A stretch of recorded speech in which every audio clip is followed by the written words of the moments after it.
ውሸት ነው ማለት ነው? በትክክል 5 ሌት ቀድሞ እየተንቀሳቀሱት ነው ያሉት። ወይኔ ሰውዬው ባዶ ግቢ ስጠብቅ ነበር አይከረሙት። የገቡበት ገብተን ነበር ጎሮአቸውን አንቀን እንይዛቸው።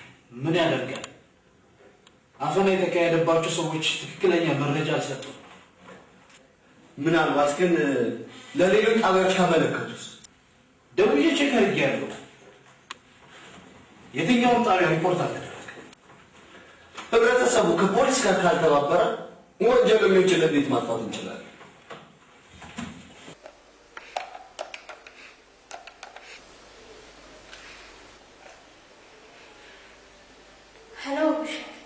ሄሎ የኔ ፍቅር እንዴት ናፍቀሽኛል መሰለሽ። ሰማኛለሁ ውሸት እሰማለሁ። ሚጣ እንዴት ናት? ጣና አፍነው ወሰዷት። ምን ዲሆነችልን እንዴ? ማን አፍኖ ይወሰዳት? አላውቃቸውም።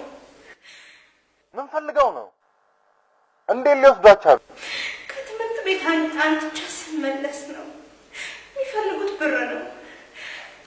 ለፖሊስ አመልክተሻል? ብታመለክቼ አንቺንም ሆነ ልጅሽን እንገልሻለን ብለውኛል። ምን አይነት ጣጣ ነው? በቃ ስራውን አቋርጬ እመጣለሁ። መቼ ትደርሳለህ? ከነገ ወዲያ 4 ሰዓት። እሱ ነገ እስከ 6 ሰዓት አሁን እስከ 6 ሰዓት 1 ሚሊዮን ተኩል ካላመጣሽ አንቺንም ሆነ ልጅሽን እንገልሻለን ብለውኛል። እንዴት ነው ነገሩ? አንቺም ታግተሻል እንዴ? በስውር እንቅስቃሴን እየተከታተሉ ነው። ስልኬም ተጠልፏል። አሁን የምናወራው ይሰሙታል። በቃ ባለቤቴ ከነገ ወዲያ ይመጣል። ከሱ ጋር ተደራደሩና የምትፈልጉትን ይሰጣችኋል በያችሁ።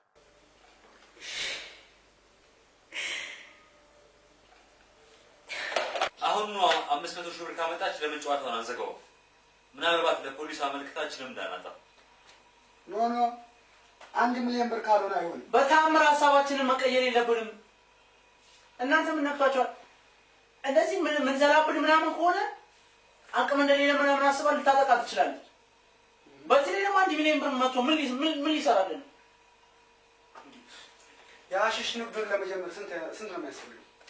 ከውጭ ለማስገባት ብቻ ማለት ነው። ከነሱ ጋር ተደራድረን 1.5 ሚሊዮን ብር ያስፈልገናል። ታዲያ በዛ ላይ ደግሞ እዚህ አገር ውስጥ ገብቶ ለንግዱን ለማንቀሳቀስ ራሱ ለኑሯችን ጭምር 500 ሺህ ብር ያስፈልጋል። በአጠቃላይ 2 ሚሊዮን በእጃችን መኖር አለበት። ስለዚህ ይሄ ስራ ከተሳካ ሌላ ደግሞ አንድ ተጨማሪ አሪፍ ስራ መስራት አለብን ማለት ነው። ባክቺ ሴትዮ ውስጥ ላጨናንቃት ትንሽ ስምስት ላይ ተቆጥሯል ነው።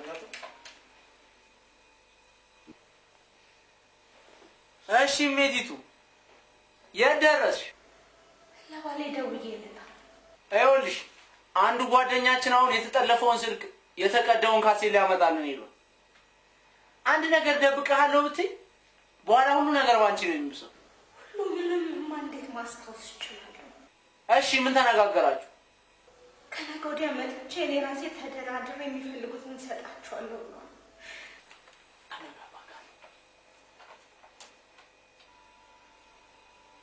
ሰሚያለሽ? በዛሬው ሌሊት ውስጥ የምንጨርሽ ከሆነ በጣም ስላዘብኩልሽ 1 ሚሊዮን ብር አምጪ። አለዛ ነገ 6 ሰዓት ተኩል ጨምረሽ ካላመጣሽ የልጅሽን አንገት በትምህርት ቤት ቦርሳ አድርጌ አመጣልሻለሁ። እግዚአብሔር እንደሱ አትበል። ይኸውልህ ምን አለበት አንድ ቀን ታገሰኝና በቃ አንድ ቀን ብቻ ጨምርልኝና ከነገ ወዲያ ባለቤቴ ሲመጣ ከሱ ጋር ብትነጋገሩ። ሰማሽ? ነገ ከ6 ሰዓት ተኩል በኋላ አንቺ ራስሽ በህይወት አትኖሪ። ስለዚህ ባልሽ ገንዘቡ እንዲልክ ንገሪዋ። እሺ እሞክራለሁ። አዎ የሚያዋጣው እንደሱ ነው። አለዛኛ እንሽላሊት ወይም ጥንዚዛ ተመስለን በመምጣት ማንም ሳያየን ያንቺን አንገት ነው የሚቆርጠው። እናንተ መንፈስ ማለት ሰይጣኖች ናችሁ እንዴ? አይ መላእክት ነን፣ መላእክት።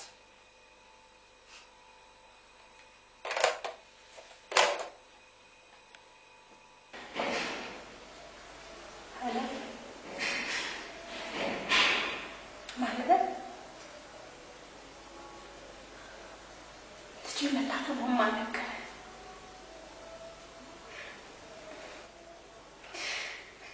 ሊያስገድለኝ ልጄንም በእነዚህ ሰይጣኖች ሊያሳጣኝ ፈልጓል ማለት ነው አይደል?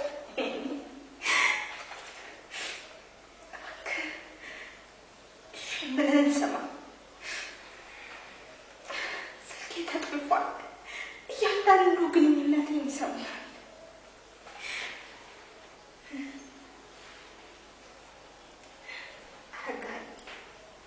ሰማኛል። የሚፈልጉትን 1 ሚሊዮን ሰጥተህ ልጄን ከእቅፌ ማሳደር እፈልጋለሁ።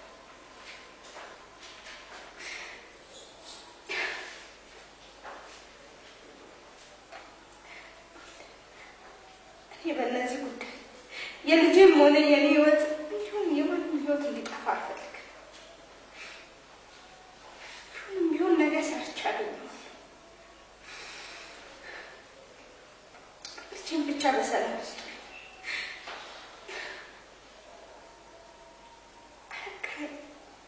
በእግዚአብሔር የምንም ብቻ ስማኝ።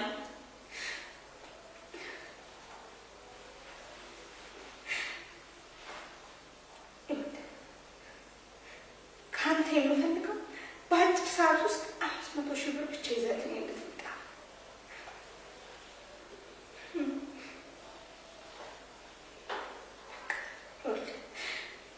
ወንድሜ ኮንክ ሌላ ዘዴ ሳይሆን የምፈልገው 500 ሺህ ብር ብቻ።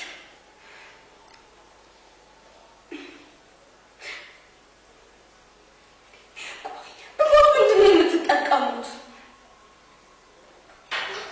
የሚፈልጉትን 1 ሚሊዮን ሰጥተህ ልጄን ከእቅፌ ማሳደር እፈልጋለሁ።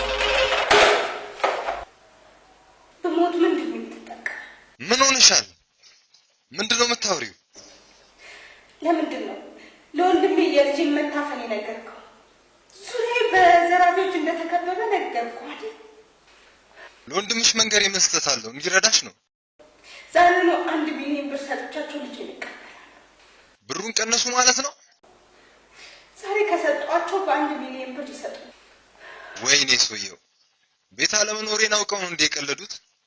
በቃ ሁሉ ነገር በሰላም እንዲያልቅ አድርጊ።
የሀገሬ ሰው ሲተርት አይጥ ለሞቷ የድመት አፍንጫ ታሸታለች አሉ።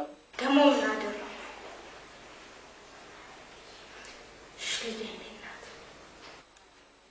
ምንም አላደረኩም እያልሽ ነው? በአንቺ ቤትኛ ምንም በቃ የምታረጊው ምናምን አናውቅም። እኔ ምን አደረኩ? ባለቤቴ ነው ደውሎ ለወንድሜ የነገረው። እሺ ከዛስ? ከዛማ ወንድሜን አልፈህ ተቀመጥ አልኩትና 500 ሺህ ብር አሁን ይዞልኝ እንዲመጣ ነገርኩት። አንቺ ሴትዮ የልጅሽን ጭንቅላት ይኸውልሽ በጥይት ሳላፈርስልሽ እውነቱን ብትነግሪኝ ይሻልሻል። እኔ የማውቀው እውነት ይሄ ብቻ። የአባቴን ቀን ይስጠኝ። አሁን ባልሽ ምን በሚለው ተስማማ? እሱማ ያው በሀሳቤ ተስማምቷል።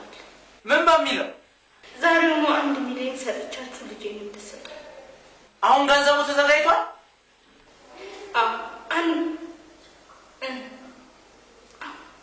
ከአንድ ሰዓት በኋላ የምትለምኑን ቦታ መጥቼ ልጄን ከሰጣችሁ በኋላ ሰጣችኋለሁ።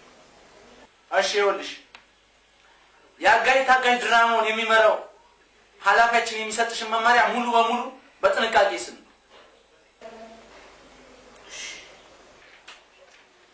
እሜቲቱ ሰላም ነው?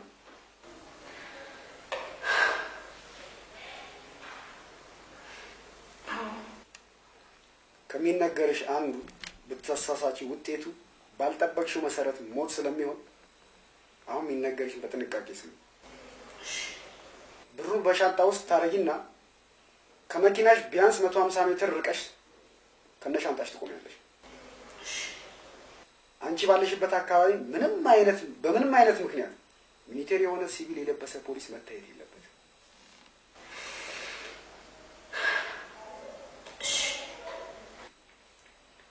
ባለቤትሽ ከአሜሪካ መጣ እንዴ ለሚልሽ ሰው በትህትና ሰላምታ ከሰጠሽ በኋላ አዎን ብለሽ ሻንጣውን ትሰጪዋለሽ።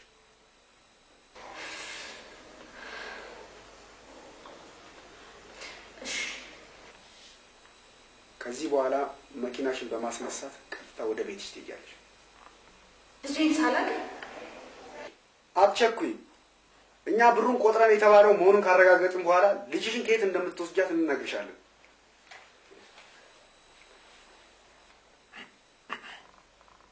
እንዴት ነው የተሰጠሽ መመሪያ ግልጽ ነው? አዎ ግልጽ። በመጨረሻ ነግርሽ የምፈልገው ስናይሽ ጥሩ ሰው ስለመሰልሽን በትንሹ 25 የቡድናችን አባላት ይከታተሉሻል። ስለዚህ ፖሊስ ምናምን ብለሽ ችግር ፈጥራለሁ ብትይ የቡድናችን አባላት ግንባርሽን ብለው ነው የሚደፉሽ። እኛ ቢሞትብን አንድ ሰው ነው የምንልከው። ሰው አይደለም ቢሞት ቢደነግጥ እንኳን ዘርሽን ነው ከምድር ላይ የምናጠፋው። እኔ ሁሉ ነገር በሰላም ማለቁ ነው የምፈልገው። እንግዳው ቀጣይ ትዕዛዝ ጠብቂ። በጣም አሪፍ።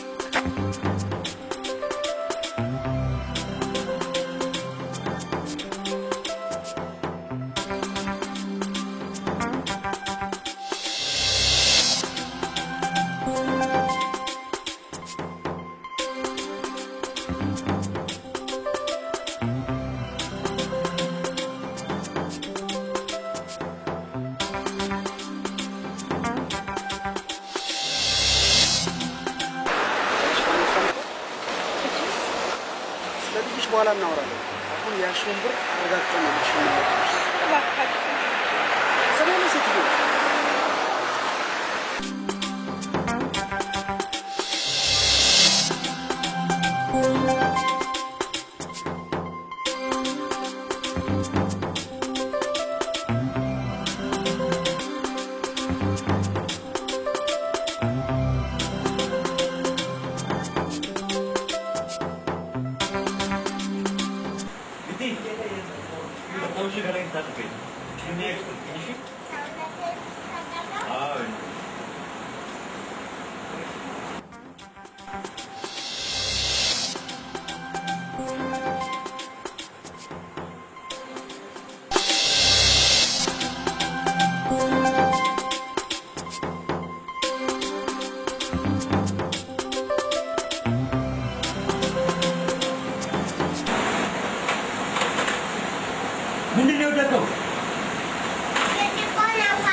ስመጣ ተጥፋለ አፋይ ተቀመጪ።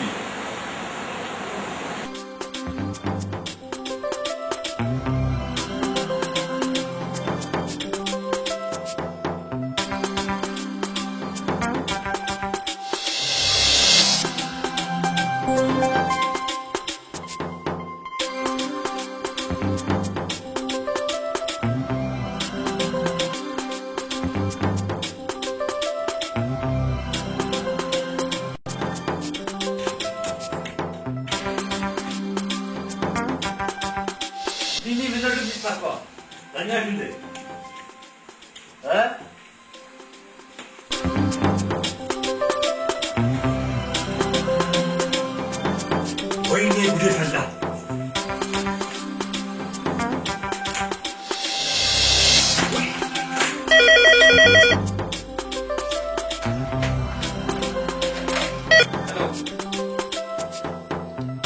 ማጠፍታ አስፈልግ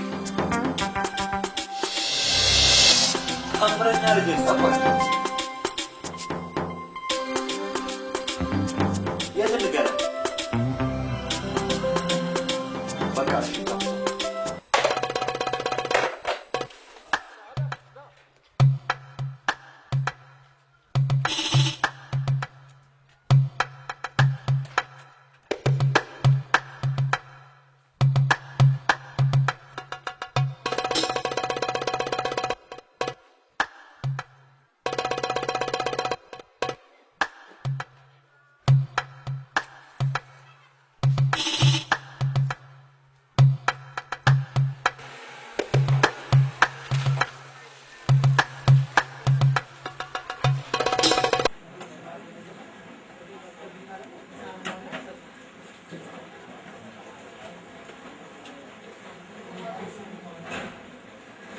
እርሶም አልበል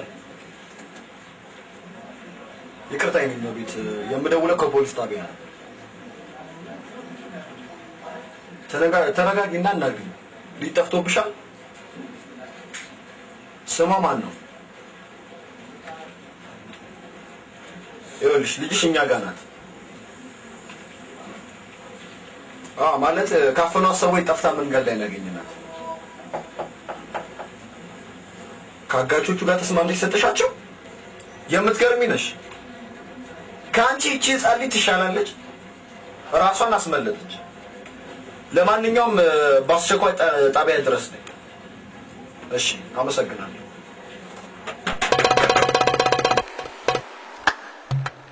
ደደብ የሆንክ ነገር ነው። እንደሷ አትበልኝ፣ ደደብ አይደለሁም። ደሞ አፋሌ ብለህ ታወራለህ እንዴ? ትጠፋለች ብለህ እንኳን ማሰብ ያቅታል? አንድ ጊዜ እንኳን ዞር ብለህ ቼክ አድርገህ መመለስ እንዴት አታስብ? ምንድነው የምትሉት እንዴ? እኔ ገሌን እየታጠብኩኝ ነበረ። በቃ ድንገት ከቦርሷ ውስጥ መቅረጫዋን ሰበረችና በምላጩ ቆርጣ ሄዳ ወጣች። እኔ እስከዛ ሰዓት ሁሉ ሻወር እየወሰድኩኝ። ይሄ ምን አይነት ደደብ ልጅ ነው? አንተ ምን ይሻለኛል በእግዚአብሔር። አንተ ልጅቷ ባጠፋ ኖሮ እኮ እኛ ሆቴል አንከራይም ነበር። በቃ እሺ፣ አሁን ገና ጥፋቴ በደንብ ገብቶኛል። ስለዚህ በደንብ ስለገባኝ አሁን በቃ ሌላ ወሬ አያስፈልግም። በቃ እንግዲህ ምን ታደርገዋለህ? ስራችን ስለተሳካ ሄደን እንጠጣ። ሳጅን ስራ እንዴት ነው? ጥሩ ማለት ስራ ጥሩ ነው። እባክህ ላይ የዞር ስራ ነው ያለው። እስኪ ተቀምጥ ወጣት ደረጀ። እሺ እግዚአብሔር ይላል። ሲዲዮን ጉድ የሰራችን እጅ ከፍንጅ እንይዛቸው ነበር። በእርግጥ በሷም አይፈረድ። እኔ እንደሚመስለኝ ሳይኮሎጂካሊ ተጫውቶ እንኳን በእኔ አስተሳሰብ ችግሩ እሱ ብቻ አይደለም። ገንዘቧ ተመክታ። አይ እንደሱ ብሎ መደምደም ትንሽ ይከብዳል። አይ ሴትም ስለሆነ ልትፈራ ትችላለች። ተው እባክህ። ገንዘብ ባይኖራት ኖሮ እኛ ጋር መታ ታመለክት ነበረ። ማምለጣቸው ነው የሚያናግድ። ዱካቸው አልገኛል። ሳጅን ምን ብናደርግ ጥሩ? የበለጠ ጥፋት ሳያስከትሉ አንድ እርምጃ መውሰድ አለብን። ለደህንነት ሰራተኞች ነግረን ክትትሉን በስፋት መቀጠል አለብን። እሺ ሰላም። እነዚህ ሌሎች ሳይያዙ እንቅልፍ ባያያዙ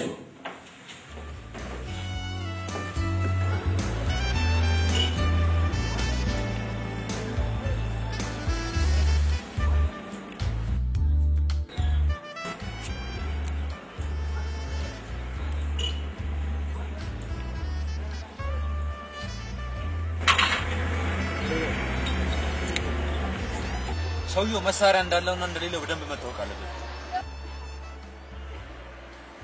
እኔ እዚህ ላይ መስማማለሁ። የኤንጂኦ ባለስልጣን ሆኖ መሳሪያ ይዝም ቢሉኝ እኔም ለማመን ይቸግረኛል። ስጋታችሁ ልክ ነው። ቢሆንም ግን ስለ ሰውየው እኔ ሙሉ መረጃ አለኝ።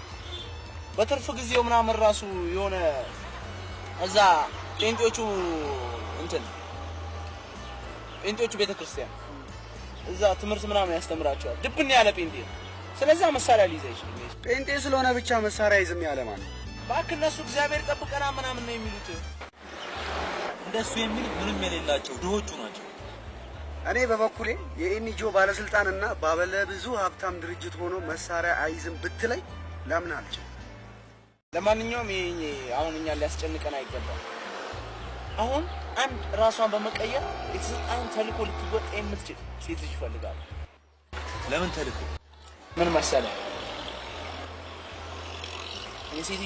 የሰውየው ሚስት እንትን ትፈልጋለች ሰራተኛ እና ሰራተኛ በመሰል ትገባና እዛ ቤት አስፈላጊ የሆነው መረጃ ለኛ ታቀበለናለች ማለት ነው። ታዲያ ምን ችግር አለ? የበጋሽ ድሮች ይቋለች አይደል? ኦኬ እሷማ ገንዘብ ካየች እንኳን አይደለም እንደዛ አይነት ቦታ ሲኦል ግቢ ብትላት ትገባለህ። በቃ ይኸውልህ ነገ ጠዋት ሃይሚ ካፌ ትቀጥርልኛለህ። አስፈላጊ የሆኑ ነገሮች ሁሉ ይነገሯታል። ከዛ ወደሚቀጥለው ነገር እንገባለን። ጠዋት 4 ሰዓት ቀረ። በጣም አሪፍ። በቃ 4 ሰዓት ቅጠራት። ከዛ ሃይሚ ካፌ። እሺ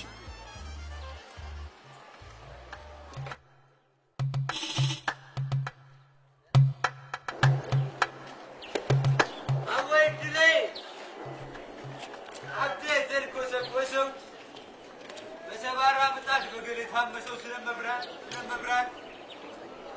እዘኑልኝ ለኔ እዘኑልኝ በጣም ቀንና ሌሊት ምን መለየት አልችልም ስለመብራት እዘኑልኝ ለኔ እዘኑልኝ በጣም ቀንና ሌሊት ምን መለየት አልችልም ስለመብራት መብራንን ያመናችሁ ስለ ድንግል ኡስማን ሱቅ አስቀምጥልኝ መጥቼ ወስዷል።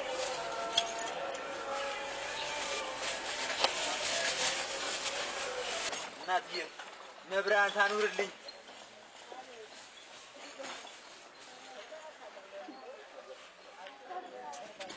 መብራት ትስጥልኝ ስለመብራት። ይህችን ልጅ ብትጠሯትና ከኛ ጋር የእግዚአብሔርን ቃል ብትሰማ ጥሩ ነው። ቀን ስለ ጌታ ነግሬያት ነበር። ብዙም ግን ደስተኛ አይደለች። ቢሆንም ምረት ለማንኛውም ጥሪያት። ድባቤ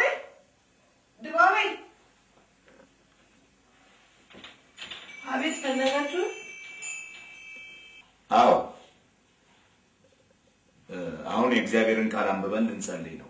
ከኛ ጋር ፈቃደኛ ከሆንሽ እንድትጸልይ ነው ያስጠራሁሽ። ጌታዬ እኔ እዚህ የመጣሁት እኮ ስራዬን ሰርቼ ላቤን ላገኝ እንጂ ክሬን ልበጥስ አይደለም። ማን ክርሽን በጥሻለሽ? የእግዚአብሔርን ቃል አዳምጪ ጸልያለሽ እንጂ። አይ ጌታዬ ቀንመትዬ እንዲሁ ብለው እኔ እንዲህ አይነት ነገር አልፈልግም። ካሊያ ወደ ዘመዶቼ በሰላም ይስደዱ። በቃ ተይው፣ ራስሽን መጥተሽ ተኝ። እግዚአብሔር እንግዲህ ያስብሽ እንጂ ምን ማድረግ ይቻላል? እንግዲህ ጌታ ይርዳት እንጂ ምን እናደርጋለን? ከትናንትና ጀምሮ በሚያስደንቅ ሁኔታ እግዚአብሔር በልቤ ያስቀመጠው ቃል አለ። አሁንም አብረን እንድንካፈለው የምፈልገው እሱን ነው። መጽሐፍ ቅዱሶቻችሁን አውጡና መዝሙረ ዳዊት ምዕራፍ 44 ከቁጥር 4 እስከ 8 ያለውን በጌታ በኢየሱስ ክርስቶስ ስም አነበዋለሁ። እንዲህ ይላል። አምላኬና ንጉሴ አንተ ነህ፣ ለያዕቆብ መድኃኒትን እዘዝ። በአንተ ጠላቶቻችንን እንወጋቸዋለን፣ በስምህም በላያችን የቆሙትን እናዋርዳቸዋለን። በቀስቴ የምታመን አይደለሁምና ሰይፌም አያድነኝምና አንተ ግን ከጠላቶቻችን አዳንከ፣ የሚጠሉንንም አሳፈርካቸው። ሁልጊዜ በእግዚአብሔር እንከብራለን፣ ስምህንም ለዘላለም እናመሰግናለን። ክብር ለእግዚአብሔር ይሁን፣ ክብር ለኢየሱስ ይሁን። ይህን ቃል እግዚአብሔር ለምን እንደሆነ በልቤ ያስቀመጠው ባይገባኝም ነገር ግን አንድ በእኛ ህይወት ሊያደርግ የፈለገውና የፈቀደው ነገር እንዳለ እረዳለሁ። በጣም የሚገርመኝ ምንድነው? በቀስቴ የምታመን አይደለሁም ሰይፌም አያድነኝምና። በቀስታቸው የሚታመኑ አሉ፣ በሰይፋቸው የሚመኩ አሉ። የኛ መመኪያ ግን እግዚአብሔር ነው። ስሙ ለዘላለም ይባረክ። አሁንም ሌላ ተስፋ የለንም፣ ሌላ መመኪያ የለንም። ቀስታችንም ጋሻችንም እሱ ነው። ዛሬም ለመድረሳችን ምክንያቱ እሱ ነው። ይሄን አምላክ ደግሞ ተንበርክከን እስቲ በጸሎት በዚህ ቃል ተመስርተን እናምልከው፣ እንጸልይ።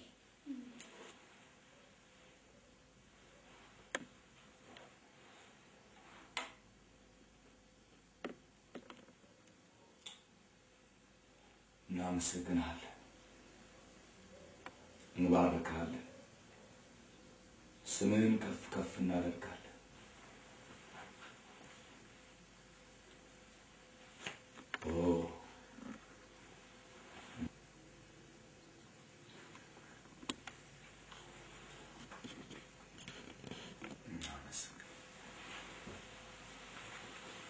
አተኛም እንዴ? የት ነው የምትሄደው? መጣው ፍቅር፣ ትንሽ መጽሐፍ ቅዱሴን ልመልከትና መጣው። በእግዚአብሔር እሱ ነገ ይደርሳል። ሌሊቱን እንኳን አረፍ በልሽ። የኔ ፍቅር ጥቂት ደቂቃ ነው። መጣው አልቆይም።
በኢየሱስ ክርስቶስ ስም አስሬሃለሁ።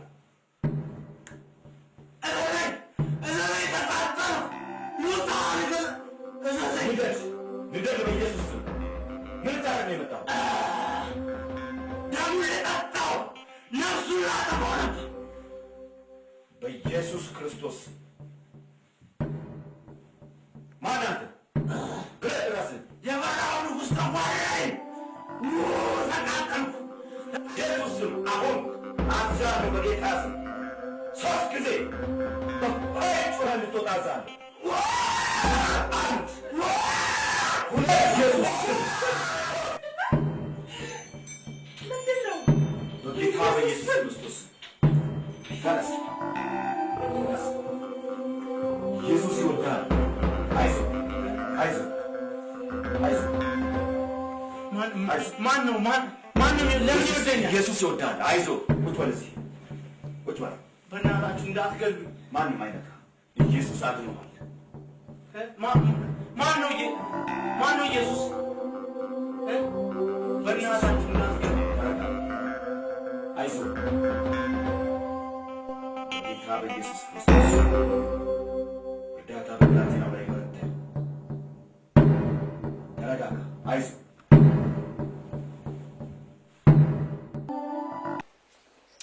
ትሰማለህ? አሁን ጊዜ የለንም። ባለን አይን መፍጠን መቻል አለብን። ጉዞ በምን መልክ ነው? አልገባኝም። ከዚህ ኬንያ እንሄዳለን።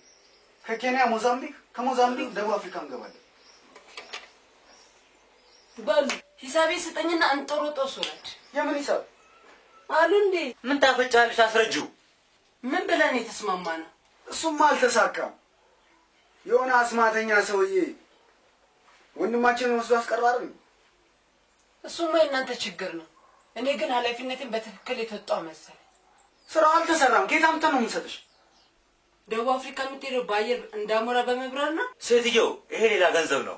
ስራው ቢሳካ ነበር የሚሰጥሽ። ሴትዮን የለመድክበት ፈልግ። ታመጣ እንደሆነ ቢያንስ 10,000 ብር አምጣ። እንዳልደፋሽ አይደለም 10,000 ብር 10 ብር አልሰጥሽም። ተወጫለሽ። ውጪ ሴትዮ፣ አይንሽ እንዳላጠፋው። ሂድ ቡካታ ሙሉ ሄደ። ደግሞ ሌሎችን አስቦካ። ወንድ ብትሆን ኖሮ ወንድማችሁን ጠላችሁ ባሮጣችሁ ነበር። አንቺ ሂጂ ነይ ውጪ። ሰማሽ? 5,000 ብር ሰጥሻል። እሺ በልው። አቤት። እንዴት ነው? ደህና ነኝ እግዚአብሔር ይመስገን። ሁለተኛ ወርህን ጨርሰህ ሶስተኛ ወርህን ልትይዝ ነው። ስለ ቀጣዩ ህይወት ምን እያሰብህ ነው? እንግዲህ ከእግዚአብሔር አንጻር ሙሉ በሙሉ ነፃ እንደወጣ ምናለሁ።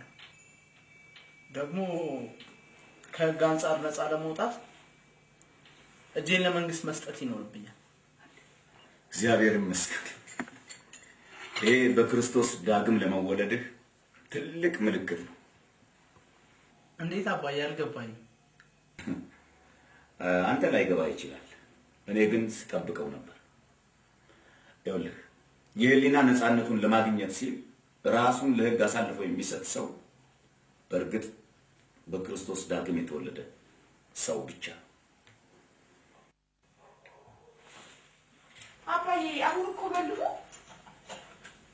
ክርስቲያን ሆኗል። ህይወቱ ተለውጧል። እጁን ለመንግስት መስጠቱ ለምን አስፈለገ? ይህ ጥያቄ የኔም ጥያቄ ነው። በለው ምን ትላቸዋለህ? እስካሁን እንዳነበብኩት የመጽሐፍ ቅዱስ አስተማሪም እንደነገሩኝ ክርስትና በሰውና በእግዚአብሔር ፊት በንጹህ ህሊናና በነፃነት የሚኖር ህይወት ነው። ስለዚህ ከእግዚአብሔር አንጻር ሙሉ በሙሉ ነፃ በወጣም ህግ የሚወስንብኝን ፍርድ በመቀበል ቀሪ ህይወቴን እንደኔ አይነት ስርዓት ውስጥ ያሉትን ነፃ በማውጣት እኖራለሁ። ውሳኔህን አደንቀዋለሁ። ከህግም አንጻር ቢሆን ነፃ የምትሆንበትን መንገድ አስብበታለሁ። እናንተ ሰዎች የምትሉት ሁሉ አልገባኝም። በቃ ስራ ፈልግለትና በሰላም ይኖር። ያን መጨናነቅ ነው። ምን መሰለሽ ማዘር፣ እድሜ ዘመኔ ሁሉ እየፈራው ከምኖር ፍርድ ቤት የሚወስንብኝን ፍርድ እስር በመጨረስ በነፃነት ወንጌልን እየሰበኩ መኖር ይሻለኝ። እኔም በማየ ሐሳብ ነው የምስማማው። እኔ ስለወሰንኩኝ እናንተ መጨነቅ የለባችሁም። የጥምቀት ስነ ስርዓቴን ልጨርስ፣ ከዛም በኋላ እጄን ለፖሊስ እሰጣለሁ። ቢከብድም በእግዚአብሔር ጸጋ ሁሉንም እችላለሁ። አይዟችሁ፣ አትጨነቁ። የወረዳውን ፖሊስ አዛዥ ሻምበል ጌታቸውን አመን በዋስ የመውጣት እድል እንዳለ ነግሮኛል። እና አሁን አይታሰርም ማለት ነው? አዎ፣ የዋስ እድል ካገኘ ዋናው የፍርድ ቤቱ ጉዳይ ነው። ለዚያ ደግሞ እኛ አጥብቀን መጸለይ ነው። ከዚያ በኋላ ጠንካራ ጠበቃ እንገዛና በእግዚአብሔር እርዳታ እንረታለን። በነፃነት የሚኖርበት ዘመን ይመጣል ማለት ነው። ይህማ አይሆንም። የእስካሁን አንሶ ሌላ ችግር ውስጥ ጨምራችሁ አልፈልግም። የጥምቀት ስነ ስርዓቴን ልጨርስ፣ ከዛም በኋላ እጄን ለፖሊስ እሰጣለሁ። አማራጩ ይሄ ብቻ ነው። በሉ እንዲህ ያለውን ሐሳብን መለወጥ አለብህ። አንተ እግዚአብሔር ወደኛ ያመጣ የዚህ ቤተሰብ አባል ነህ። ካንተ የሚጠበቀው በርትተህ መጸለይ ብቻ። አስቸግራለሁ የሚለው ቃል ካፍህ እንዳይወጣ። እሺ። በዚህ ክስ ለዛሬ ቀጠሮ የተያዘው የአቃቤ ሕግ እና የተከሳሽ ጠበቃን የቃል ክርክር ለመስማት ነው። አቶ በልሁ መርጋ ቀርበዋልን? አዎ ክቡር ዳኛ። በቅድሚያ በከሳሽ አቃቤ ሕግ በኩል ያለውን እንሰማለን። አመሰግናለሁ ክቡር ፍርድ ቤት። አቶ በልሁ መርጋ የተባሉት ተከሳሽ በሀገርና በግለሰብ እንዲሁም በመንግስት ላይ የተደራረበ ወንጀል የፈጸሙ ሲሆን ፖሊስ የሚያደርግባቸውን ጥብቅ ክትትል በመፍራት ራሳቸውን ሰውረው ከቆዩ በኋላ በስራቸው የተጸጸቱ በመምሰል እጃቸውን ለሕግ በመስጠት ከሰሩት ወንጀል ለማምለጥ ሙከራ እያደረጉ ሲሆን ፍርድ ቤቱ ይህን ጉዳይ በጥልቀት አጢኖ ፍርድ ይሰጥ ዘንድ አሳስባለሁ። የተከሳሽ ጠበቃ አሁን ከአቃቤ ሕግ ለተሰነዘረው ሐሳብ የሚሰጡት መልስ ካለ? አመሰግናለሁ ክቡር ፍርድ ቤት። ተከሳሽ ደንበኛዬ አቶ በልሁ የተከሰሱበትን ወንጀል መፈጸማቸው የታመነ ቢሆንም ይህ ክቡር ፍርድ ቤት ትክክለኛ ብይን ይሰጥ ዘንድ በቅድሚያ ሊያውቃቸው የሚገባቸው እውነታዎች አሉ ብዬ ስለማምን በትዕግስት እንዲሰማኝ እጠይቃለሁ። እሺ ይቀጥሉ። አመሰግናለሁ።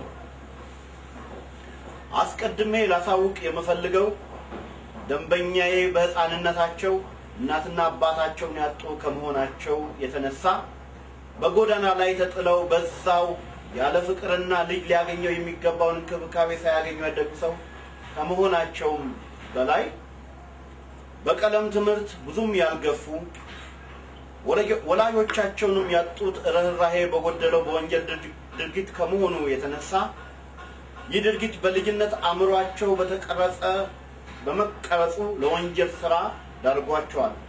ከዚህም በላይ ደንበኛዬ ወንጀሉን ሲፈጽሙ ቢያዙ ኖሮ ክቡር ፍርድ ቤት የሚሰጠው ፍርድ ከዚህ ክፉ ተግባራቸው ይመለሱ ዘንድ ትምህርት ሊሰጥ የሚችል ብይን እንደሆነ ይታወቃል።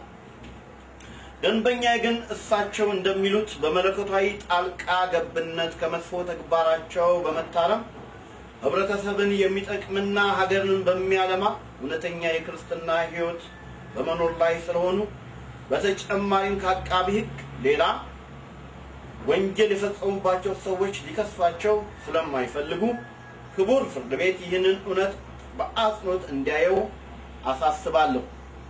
በመጨረሻ ደንበኛዬ በሕግ ቁጥጥር ስር ሳይሉ በሰሩት ወንጀል ተጸጽተው በራሳቸው ጊዜ ነው ለሕግ እጃቸውን የሰጡት። ይህም ሰላማዊ ዜጋ ሆነው ለመኖርና በሰሩት ወንጀል ምን ያህል የተጸጸቱ መሆኑን ያሳያል። ስለዚህ ክቡር ፍርድ ቤት ይህንንና መሰል ሁኔታዎችን በግምት ውስጥ በማስገባት ደንበኛዬን በነፃ እንዲለቅልኝ ጠይቃለሁ። ከሳሽ አቃቤ ሕግ በተከሳሽ በጠበቃ በኩል ስለተነሳው ሐሳብ ላይ አስተያየት ካሉት? አመሰግናለሁ ክቡር ዳኛ። በጠበቃው እንደተገለጸው ወንጀሉን የፈጸሙት ሰው በፈጸሙት ወንጀል ተጸጽተዋል፣ ከዚህም በላይ የባህሪ ለውጥ አምጥተዋል፣ በሰላማዊ ሕይወት እየኖሩ ነው ብለዋል። ለዚህ እውነታ ማስረጃ ሊያቀርቡ ስለማይችሉ የሐሳብ ውድቅ እንዲደረግልኝ ስል ተከሳሽ ለሕግ እጃቸውን የሰጡት ወንጀል ሰርተው ከሕግ ሊያመልጡ እንደማይችሉ ተገንዝበው እንጂ በድርጊታቸው በመጸጸት እንዳልሆነ እንዲታወቅልኝ ይፈልጋሉ። ከሳሽ ጠበቃ አሁን በተሰነዘረው ሐሳብ ላይ የሚሰጡት መልስ ካሉት? አመሰግናለሁ ክቡር ፍርድ ቤት። ደንበኛዬ ከወንጀል ራሳቸውን በመለየት ሰላማዊ ሕይወት በመኖር ላይ ለመሆናቸው እንዲሁም በሰሩት ወንጀል የተጸጸቱ ሰው ለመሆናቸው ዕለት በዕለት የእግዚአብሔርን ቃል በማስተማርና በምክር እየተከታተሏቸው ያሉትን የቤተ ክርስቲያን አገልጋዮችን በእማኝነት ማቅረብ ይችላል።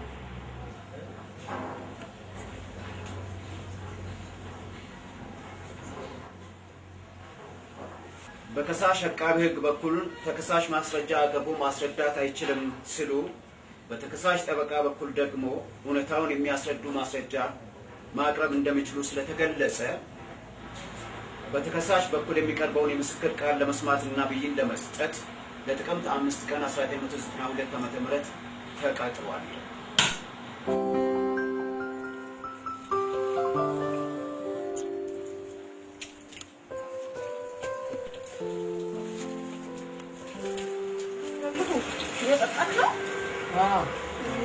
ያኛውን ትንሽ ኮተኮትኩትና ከዛ ደግሞ እናደዳይ እስቲ ትንሽ ከኔ ጋር እንጫወት። ከመሸጥሩ አይደለም አበቦቹን ኋላ ጠጣቸው ብዬ እኮ በኔም ውስጥ የተተከለ የአበባ ችግኝ ስላለ ሳይመሽ እንድትኮተኩተውና ውሃ እንድታጠጣው ብዬ እኮ ነው። አስቢ ሲመረት በየትኛው አቅሜና እውቀቴ ነው ባንቺ ልብ ውስጥ የተተከለውን አበባ መኮትኮትና ውሃ ማጠጣት የሚችለው? እሱ ምን ያላውቅም፣ ግን ያንተ የቅርብ ክትትልና እንክብካቤ እንደሚያስፈልገው አውቃለሁ። ምን ነው ዝም አልክ? ተናገር እንጂ።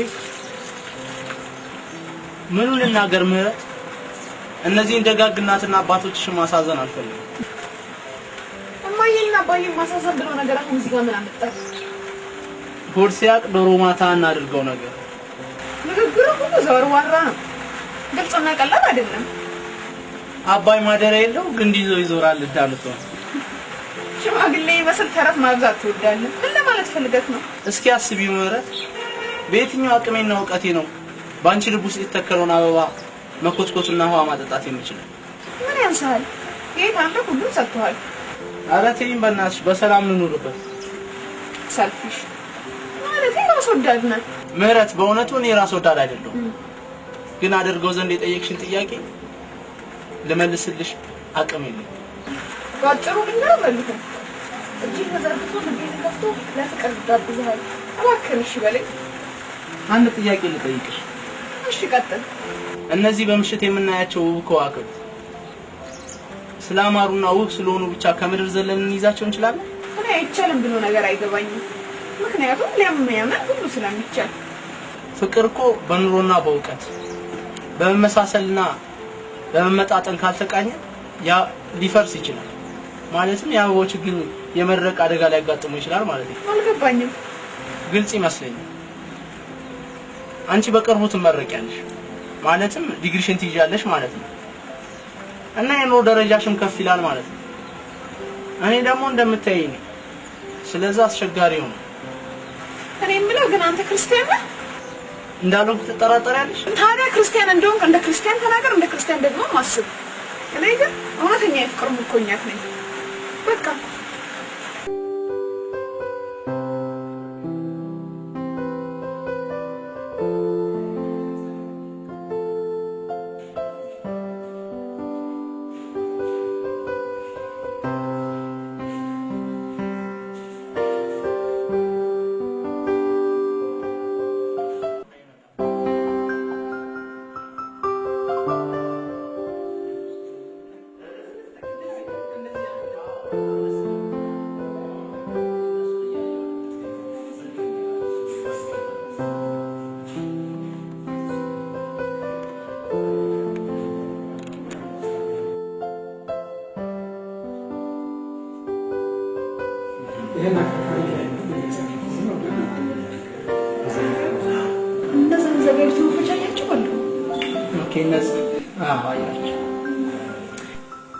ሁሉም እኮ ጥንድ ናቸው። ጌታን ከመቀበል ቀጥሎ ያለው ትልቁ የእግዚአብሔር በረከት ከብቸኝነት ህይወት መውጣት እንደሆነ ታውቃለህ? እሺ በደንብ እንጂ ወንድነት ነው በጣም ያስደስታል። አንተ ጠይቅቷል። ምንድን ግን እውነተኛ እኔን የሚያፈቅር ልብ አለ ወይስ የለህም? ምን መሰለሽ ማለት በእርግጥ እኔ በጣም እወድሻለሁ፣ አፈቅርሻለሁ ማለት ነው። ግን አንቺን ላኖርበት የሚችል እውቀትና አቅም የለኝም።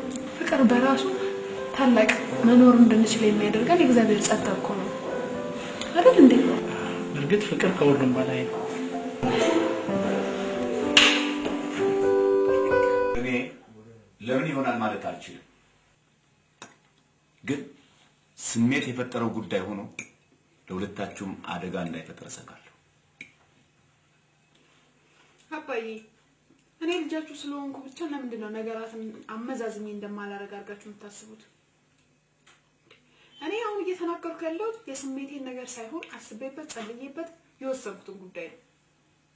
እኔ ግን አሁንም የታሰበበት ደግሞ የሚጸለይበት ነው ብለው እኔ እንግዲህ ጨርሻለሁ። ይሄ እናንተ ጉዳይ ነው። ፈረንጆች ተመሳሳይ ወፎች አብረው ይበራሉ ይላሉ። ታዲያ በበሉና ባንቺ መካከል ትልቅ የእውቀት ክፍተት አለ። ይህን ሳስበሽ ታውቂያለሽ? ደግነቱ ተመሳሳይ ወፎች አብረው ይበራሉ ያሉት እንኳን ፈረንጆች ሆኑ። የእግዚአብሔር ቃል ቢሆን ግን ምን ይውጣኝ ነበር? ለኔም ታላቅ ፈተና ነበር። ያው እንደምታውቁት በሉ የ7ኛ ክፍል ተማሪ ነው። ይቀጥላል ትምህርቱ። ምን ችግር አለ? ግን ልታውቁ የሚገባችሁ አንድ ትልቅ ነገር ቢኖር ዶክተሬት ዲግሪ ቢኖረኝ እንኳን በሱ ላይ ያለውን የእግዚአብሔር ጸጋ ማልመጥን ሰው መሆኔ ነው። ምህረት፣ እንደኔ ከሆነ ይህን ውሳኔ ስትወስኝ አንድ ጉዳይ ከግምት ውስጥ ያስገባሽ አይመስለኝም። ምን አባዬ? በልሁ እኮ ጉዳዩ በህግ የተያዘ ፍርድ ያላገኘ ሰው ነው። እሱንም ቢሆን አስቤበታለሁ። የህግ ባለሙያም አማክሬያለሁ። ያው ፍርዱ ብዙ ሊከብድ እንደማይችል ነግረውኛል። ያም ሆኖ ግን 10 ዓመት እንኳን ቢፈረድበት አፍቅሬዋለሁና አታገሰዋለሁ፣ እጠብቀዋለሁ። እኔ በፍቅር አምናለሁ። ከእናትሽ ጋር ይህን ያህል ዘመን ያኖረ ፍቅር ነው እና ምርጫሽን አልጋፋም። ግን እስቲ እንደገና ጉዳዩን በጥልቀት አስቢበት። ወይ አምላኬ፣ እጸድቅ ብዬ ባዝላት እንጠልጥላ ቀረች ያሉት መለኮ ነገሩ።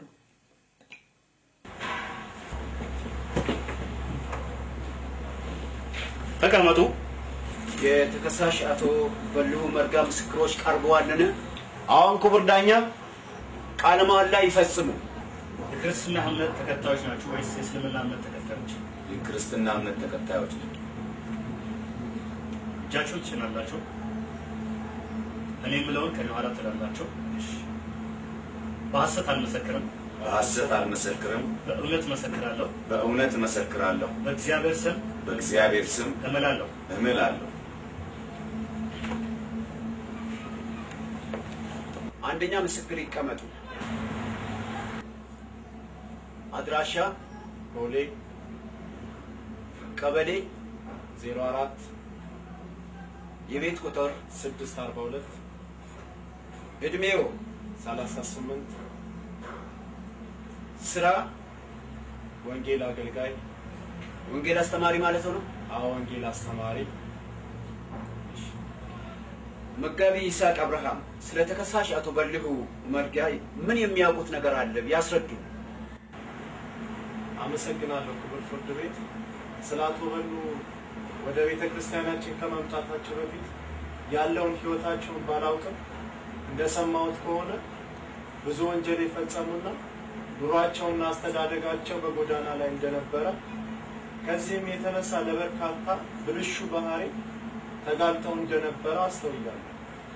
እናም ክቡር ፍርድ ቤት ወንድሜ አቶ በልሁ እግዚአብሔር ከዲያብሎስ እስራት ከፈታቸው በኋላ ከሐሺሽ እና ከሲጋራ እንዲሁም ከመጠጥ ሱስ ነፃ በመውጣት የእግዚአብሔርን ቃል በስነ ስርዓት በመማር አስደሳች የሆነ የባህሪ ለውጥ በማምጣት አሁን መልካም የተባለ ዜጋ የሚኖረውን አኗኗር በመኖር ላይ ያሉ ከኛ ጋር ባሳለፉት 5 ወር አካባቢ በሚሆን ጊዜ ውስጥ ያየሁት ትክክለኛ እውነት ነው። ከሳሽ አቃቤ ሕግ የሚያቀርቡት ጥያቄ ካለዎት? አመሰግናለሁ ክቡር ዳኛ። እኔ እንደሚገባኝ አንድ የቤተ ክርስቲያን መጋቢ ካለበት የሥራ ኃላፊነትና ጫና የተነሳ በቅርቡ ወደ ቤተ ክርስቲያን የመጣን ሰው ይህን ያህል ስለ ባህሪው አጥኖ መናገር እንዴት ይችላል? እውነት ነው፣ የሥራ ጫና እንዳለ ይታመናል። ቢሆንም ግን አንድ የቤተ ክርስቲያን መጋቢ ቅድሚያ ሊሰጠው ከሚገባ ነገር ዋናና ነገር አንዱ ከዓለም ወደ ጌታ የመጡትን ሰዎች መንከባከብና ማሳደግ ነው። በዚህም መሰረት ያየሁትንና የተገነዘብኩትን በትክክል ነው የመሰከርኩት። አቃቤ ሕግ እስካሁን ከተደረገው ክርክር በመነሳት የሚያቀርቡት የፍርድ ሐሳብ ቢኖር ይቀጥሉ። አመሰግናለሁ ክቡር ዳኛ። የቀረበው መከላከያ ሆነ የሰማሁት የምስክሮች ቃል ተከሳሽን ከወንጀል ነፃ የሚያደርግ ምንም አሳማኝ ምክንያት ስለሌለ ክቡር ፍርድ ቤት ጉዳዩን በጥልቀት አጢኖ ከፍተኛ ፍርድ እንዲሰጥልኝ በትህትና ጠይቃለሁ። የተከሳሽ ጠበቃ ስለ ተከሳሹ የሚያቀርቡት የመፋረጃ ሐሳብ ካለ ይቀጥሉ። አመሰግናለሁ ክቡር ፍርድ ቤት። እስካሁን በተሰየሙት በርካታ ችሎቶች እውነተኛውን ታሪክ ለማሳወቅ መሞከሬ ይታወሳል። እናም ክቡር ፍርድ ቤት የተከሳሽን ወጣትነት ከግምት ውስጥ በማስገባት እንዲሁም በሕጉ ቢከሰሱ ሊፈጠር ይችላል ተብሎ የሚታመነው የባህሪ ለውጥ በተፈጠረው አጋጣሚ ስለተገኘ ከዚህም በተጨማሪ ወንጀል የፈጸሙባቸው ግለሰቦች በተከሳሽ ላይ ካዩት የባህሪ ለውጥ በመነሳት በምህረት ስላለፏቸው ከዚህም በላይ ተከሳሽ በነፃ ቢሰናበቱ እንደሳቸው ወንጀል በመፈጸም ከህግ ተደብቀው ላሉ ሰዎች ምሳሌ ሊሆኑ ስለሚችሉ ክቡር ፍርድ ቤት ይህንን እውነት ከግንዛቤ ውስጥ በማስገባት ተከሳሽን በነፃ እንዲለቁልኝ ጠይቃለሁ። በአቶ በልሁ የወንጀል ክስ ጉዳይ የተሰየመው ከፍተኛ ፍርድ ቤት ክሱን በጥልቀት ከተመለከተ በኋላ የሚከተለውን ውሳኔ ዛሬ ጥቅምት 5 ቀን 1992 ዓ.ም በዋለው ችሎት ሰጥቷል። የተከሳሹ ጠበቃ ተከሳሽ አቶ በልሁ መርጋ በህፃንነታቸው ወላጅ ያጡ መሆናቸውንና በቀለምም ትምህርት ብዙ ያልገፉ መሆናቸውን አሁን ያሉበትም የእድሜ ክልል ገና የወጣትነት እድሜ መሆኑ ከምንም በላይ በሰሩት ወንጀል ተጸጽተው እጃቸውን ለመንግስት መስጠታቸውና ትክክለኛ የባህሪ ለውጥ ማምጣታቸውን በመግለጽ እንደርሳቸው ወንጀል ሰርተው ለተሰወሩት ወጣቶች አርአያ ከመሆናቸውም በላይ ትምህርታዊ መልእክት ስለሚያስተላልፉ ይህንን ግምት ውስጥ በማስገባት ፍርድ ቤቱ ተከሳሹን በነፃ እንዲያሰናብትልኝ ሲሉ ጠይቀዋል። በሌላ በኩል ከሳሽ አቃቤ ሕግ በተከሳሽ አቶ በልሁ በግለሰቦችና በመንግስት ላይ ተደራራቢ ወንጀል በመፈጸም ከሕግ ፊት ተሰውረው ሲኖሩ ቆይቶ ፖሊስ ክትትል ሲያደርግባቸው ከወንጀሉ ቅጣት ለማምለጥ ያለማቻላቸውን ስለተገነዘቡ ለመንግስት እጅ ሰጡ እንጂ በእርግጥ ለሰሩት ወንጀል ተጸጽተውና የባህሪም ለውጥ አምጥተው አይደለም። ስለሆነም ለሰሩት እና ለፈጸሙት ወንጀል ከፍተኛ ቅጣት ይሰጥልኝ ሲሉ አመልክተዋል። ፍርድ ቤቱ ግራና ቀኝ በኩል የተነሳውን ክርክር በጥልቀት ከመረመረ በኋላ የሚከተለውን ውሳኔ ሰጥቷል። ከሳሽ አቃቤ ሕግ በተከሳሽ አቶ በልሁ በተከሰሰበት የወንጀል ክስ ፍርድ ቤቱ የአቃቤ ሕግን የክስ አቤቱታ ተንተርሶ በማስረጃ ማጣሪያ አድርጓል። በዚህ መሰረት የከሳሽ አቃቤ ሕግ ማስረጃዎችን ቀርቦ በተከሳሹ ላይ አረጋግጠዋል። ፍርድ ቤቱ ይህንኑ ሁኔታ በመርኮዝ በተከሳሽ ላይ የጥፋተኝነት ውሳኔን አስተላልፏል። በዚሁ መሰረት ተከሳሹ ሙሉ ለሙሉ ጥፋተኛ በሆነበት በዚህ አንቀጽ የ10 ዓመት እስራት እንዲቀጣ ወስኗል። ይሁን እንጂ የተከሳሹን ሁኔታ ፍርድ ቤቱ ሲመለከተው አንደኛ በህፃንነቱ እናትና አባት በማጣቱ በጎዳና ላይ መውደቁን፣ ሁለተኛ ያለ ረዳትና ያለ እንክብካቤ በችግር ያደገ መሆኑን፣ ሶስተኛ ወላጆቹን ያጣው ርህራሄ በጎደለው የወንጀል ድርጊት በመሆኑ ይኸው በአእምሮ ውስጥ በመቀረጹና በዚህ ምክንያት ለፈጸመው ወንጀል መዳረጉን ፍርድ ቤቱ ግንዛቤ ወስዷል። በሌላ በኩልም የተከሳሹን የዕድሜ ክልል ሲታይ ገና ወጣት መሆኑ እንዲሁም ለመንግስት በፍቃዱ እጁን መስጠቱ እና የባህሪ ለውጥ ስለማምጣቱን በሰው ማስረጃ ስለተረጋገጠ ፍርድ ቤቱ ይህንኑ ግምት ውስጥ በማስገባት የተፈረደበትን የ10 ዓመት እስራት በ2 ዓመት የጊዜ ገደብ እንዲቆይ ወስኗል።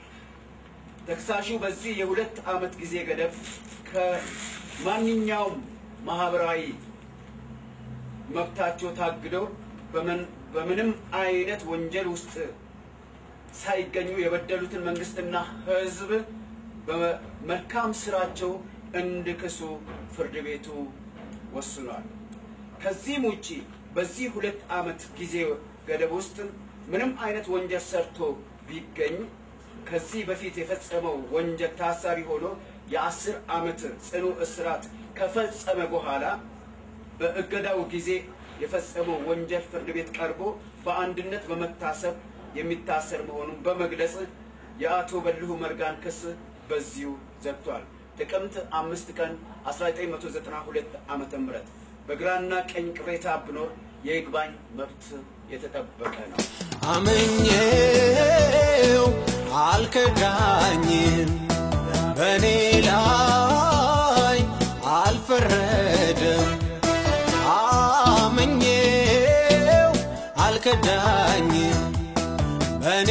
ላይ አልፈረድም እግዚአብሔር የኔ ዳኛ ትክክል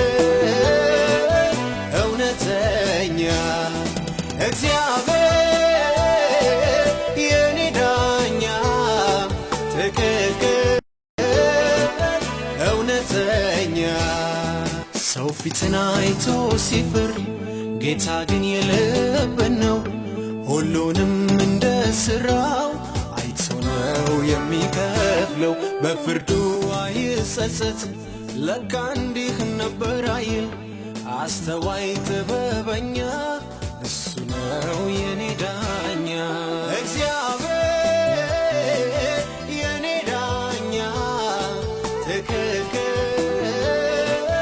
እውነተኛ እግዚአብሔር የኔ ዳኛ ትክክል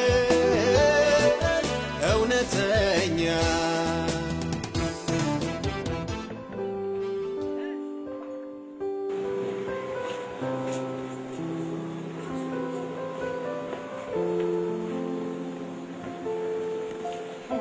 እኔ ምን አንቺ ጤናም የለሽ እንዴ?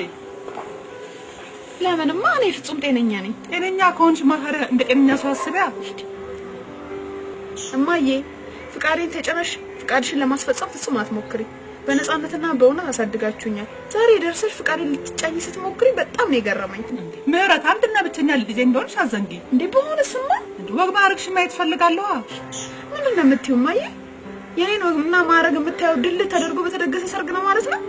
ምን አለበት እግዚአብሔር ሁሉም ሰጥቶናል። ዘመድ አዝማድ ቅዱሳን ሰዎች ሁሉ ተሰብስበው ባንቺ ሰርግ ደስ ተሰኝተው ጌታን ቢያከብሩ ምን አለበት? እማዬ እንደ ተራ ሰው እንዳላስብ ዘመኔን ለራይና ለእግዚአብሔር ክብር እንዳደርግ አድርገሽ ቀርጻሽኛል። ዛሬ ሰርግ ካልተደገሰ እያል ስትሞግጪኝ በጣም ደንቆኛል። አንዳንድ ጊዜ እኮ ያንቺን ፍቃድ ብቻ ግምት ውስጥ አታስገቢ፣ የኔንም ፍቃድ ግምት ውስጥ አስገቢ።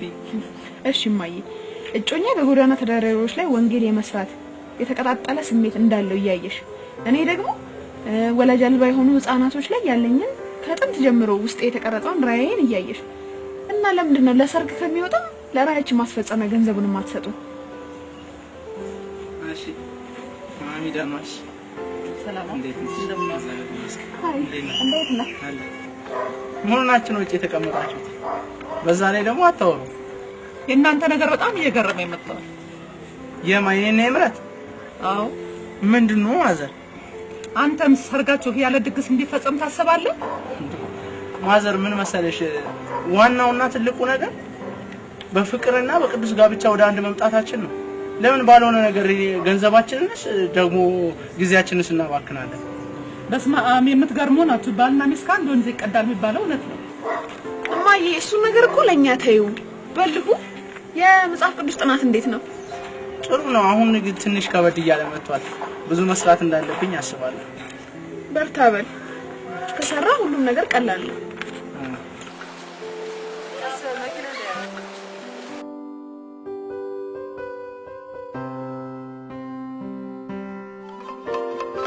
እጅግ የምንወድህና የምትናፍቀን ወንድማችን በልሁ በጌታ በኢየሱስ ስም የከበረ ሰላምታችንን እናቀርባለን። የትና በምን አይነት ሁኔታ ላይ እንዳለ ስላላወቅን በስልክ ሆነ በደብዳቤ ልናገኝህ አልሞከርንም። ስለዚህ ስለ አንተ መስማትና ማወቅ ስለምንፈልግ ደብዳቤ እንደደረሰ አድራሻህን ጻፍልን። በመቀጠል ስለኛ ህይወትና ስላለንበት ሁኔታ ባጭሩ ለመግለጽ እንሞክራለን።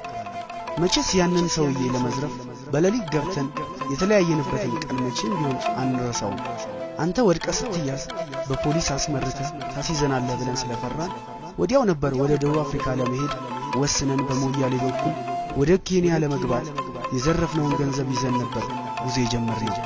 እናም የኬንያ ወታደሮች 5 ሳንቲም ሳይተውልን ያንን በሙሉ ተረክበው እስር ቤት አስገቡን።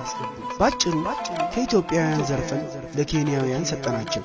በእርግጥ እነሱ ገንዘባችንን ቢዘርፉንም እግዚአብሔር በልጁ በኢየሱስ ሕይወትን ሰጥቶናል።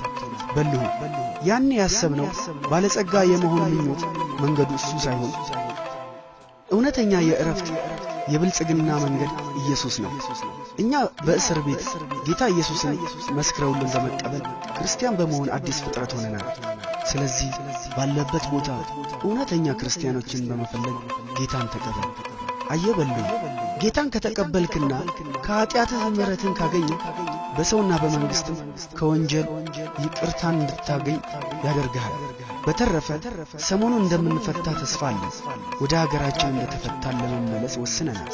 ስንመጣ የበለጠ ስለ ኢየሱስ ነግረንህ እንደኛ አዲስ ፍጥረት ትሆናለህ። እስከዚያው እግዚአብሔር በነገር ሁሉ ይባርክህ። የምንወደው ወንድሞችን በጋሻውና ተስፋዬ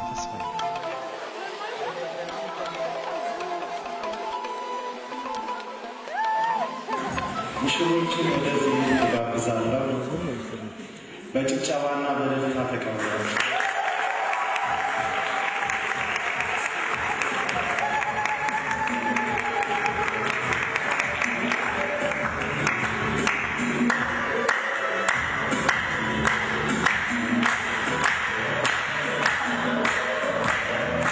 ሙሽሮች ቃል ኪዳን የሚገቡበት ሰዓት ነው።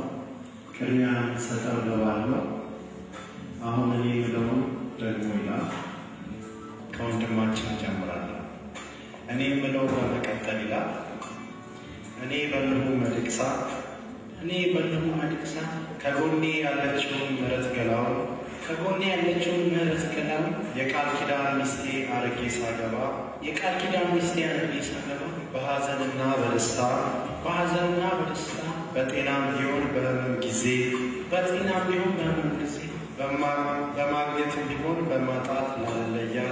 በማግኘትም ቢሆን በማጣት ላለያት ዛሬ የቃል ኪዳን ሚስቴ አድርጌ አገባታለሁ። ለዚህም የቃል ኪዳን ምልክት ይሆን ዘንድ ይህንን ቀለበት እሰጥሻለሁ። በጭብጨባ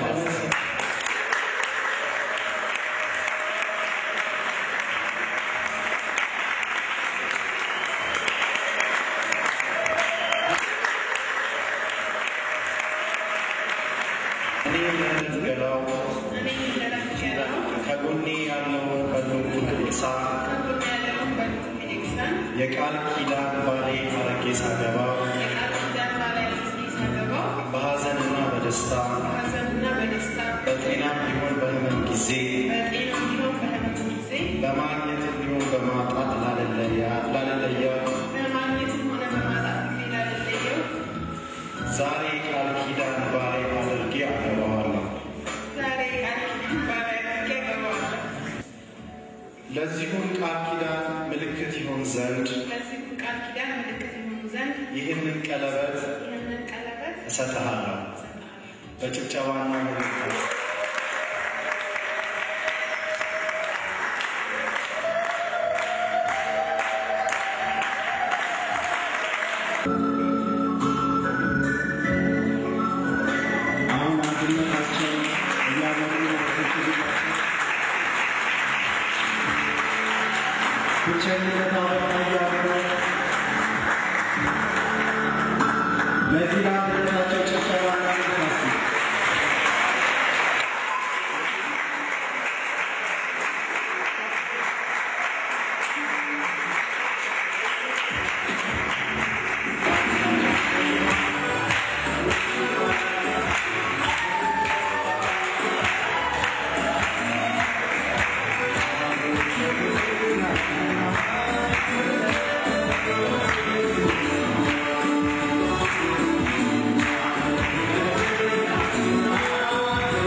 እንግዲህ የህይወት ታሪኬ ባጭሩ ይሄን ይመስላል።